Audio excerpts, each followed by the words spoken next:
Dans Exode 20, du verset 6 à 11, là-bas le Seigneur Dieu, en donnant les 10 paroles au peuple d'Israël via Moïse, dit ceci, et je paraphrase, je ne vais pas tout citer. Je ressors juste les éléments importants qui constituent le message d'aujourd'hui.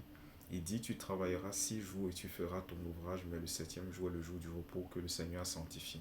Il ajoute toujours dans ce passage-là, car en 6 jours, le Seigneur Dieu a fait les cieux, la terre, la mer et tout ce qui s'y trouve.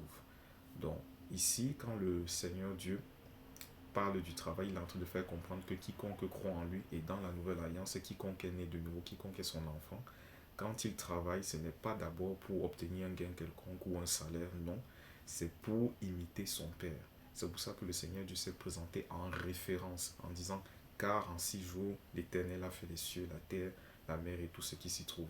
Donc, quand nous travaillons, en fait, nous ne devons pas évoluer dans la même mentalité que ceux qui ne connaissent pas Dieu, que ceux du monde.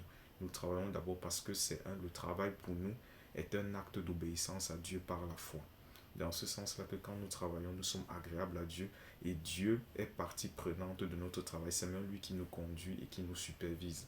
De sorte que le résultat que nous produisons, même notre attitude quand nous travaillons, va dans le sens de témoigner que nous sommes du Seigneur et à travers notre travail, la lumière de Dieu est répandue et plusieurs peuvent être attirés par la grâce de Dieu au Seigneur.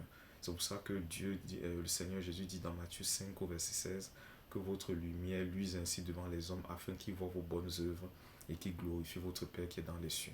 Donc s'il est vrai, comme Jésus le dit dans Luc 10 au verset 7, que l'ouvrier mérite son salaire, il n'en demeure pas moins qu'au préalable, l'ouvrier doit d'abord être agréable à son maître. Fidèlement à Christ, je vous salue.